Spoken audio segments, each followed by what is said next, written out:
So for once, I wasn't playing Splatoon, and I finally got around to watching the Super Mario Galaxy movie. And I think a lot of you guys were a little too hard on this movie. And I'm not saying that as like a hardcore Mario fan or anything like that. I took my son to go see this movie. It was his first movie. He's 2 years old, and he was losing his mind the whole time. And yeah, to be fair, his opinion might not mean much to some people, and to others, I get it. You're saying the jingling keys. I understand. But I was sitting there watching him, and I'm like, nah, this is actually really dope.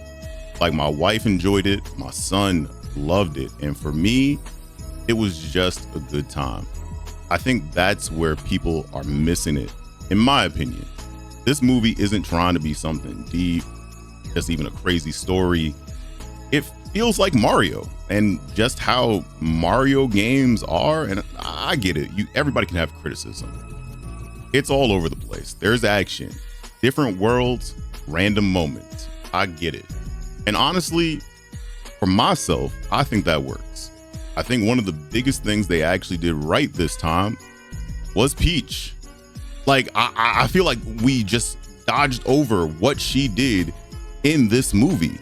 And in my opinion, I thought it was really good. Like, you got a lot of interesting action out of it and just some interesting interactions out of it. Like, she's taking on a whole entire army. Like, I'm not gonna get too deep in like spoilers, anything like that. I know it's been out for a little bit right now, but just in my opinion, it didn't feel forced. And a big thing that needed to be talked about is the animation. If on one side we talking about like the Invincible animation and how bad it is, this movie was amazing in my opinion for that. Because I felt like a video game. Like, everything just moved. It was fast, it was bright. There's always something happening. And I understand somebody gonna say the jingling keys. I get it. And reminded me more of playing Mario than just watching a movie. And even just the little things, like there was so much, all the different galaxies, the small references, the Easter eggs. When I saw the Pikmin, it felt right, in my opinion. That was me though. Like, it just felt right. And if you played the games, you'll catch them. And I didn't understand why people were upset about those things. Like, when you get Fox McCloud, I thought he was great. I love what they did with him. I don't really get why people are going that hard on it, because for what it's trying to do, I think it did a pretty good job. Now, yeah, there are things you can critique. Yes, Rosalina probably should have been in the movie a little bit more, but outside of that, she didn't do much in Galaxy.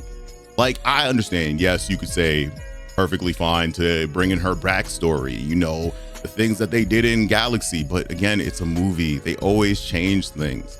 It's just how movies are. They're not going to stay to the full like source material. They never do. It is what it is. And I didn't hate that. I wasn't mad that Peach and Rosalina are family. If anything, it just gave them more room to play in the future. Like, there's just going to be different things that they can do with this, just like even the aspect of pulling other characters from different galaxies. Never know, we might get that Super Smash Brothers. But I don't go into Mario expecting just like this deep, emotional, just even layered story. I'm not saying they can't do it, but like, that's not Mario at all. This is a world where Bowser goes from being the villain to playing sports with them to just randomly even teaming up with them. They were literally inside him. Like, they were actually inside of him, like digging inside. Let me stop. Like it's not that serious in my opinion. Like, it really isn't. And I think this movie understood that. It didn't try to overdo it.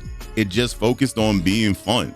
And I think that that's important for a Nintendo movie, because those are the biggest aspects that we look for in Nintendo games, for them to be fun. Nobody can ever deny Nintendo of just being pure fun. And one of the big things that I will always remember from this is when my son saw Yoshi. Yes, Yoshi came out of nowhere, but I think that they did a great job, and especially with the fact that my son is yelling Yoshi. He's never seen the character, like, you know, outside of like maybe me playing on the side or whatever, but when he saw it, he like actually felt connected with it. So I think that it did a good job with that, in my opinion. And also the music. I don't know why. Like, I feel like the music was just like a great addition to it. Like, I had actually listened to the soundtracks again, and it carried a lot of those moments for me. And yeah, could they have done more? Again, with the story. Yes. I'm not saying they can't, but I think that they're possibly doing a little bit more with just trying to set things up. That's what happens. That's what happens with even just trilogies in general. If we get a third movie, and most likely we will, because you guys saw the ending. Like, come on, you know they're not gonna like try to milk this as much as they possibly can. So I'm looking at this like, okay, this is just part of something bigger. And not every part of a trilogy is gonna hit the same. That's fine, but I don't think it was bad at all. I don't think this was terrible. I think it did exactly what it needed to do. It was a fun Mario movie. And for me, that was enough. Is it the greatest movie ever? No. But would I watch it again? Actually, yeah. I definitely put it on again, just even for myself. But hey, I know people are going to disagree. I know that is the way of the internet. So let me know what you think. Am I tripping, or are a lot of these people over hating this movie? I'm going to catch you guys later. Make sure to like and subscribe to the video. Peace out.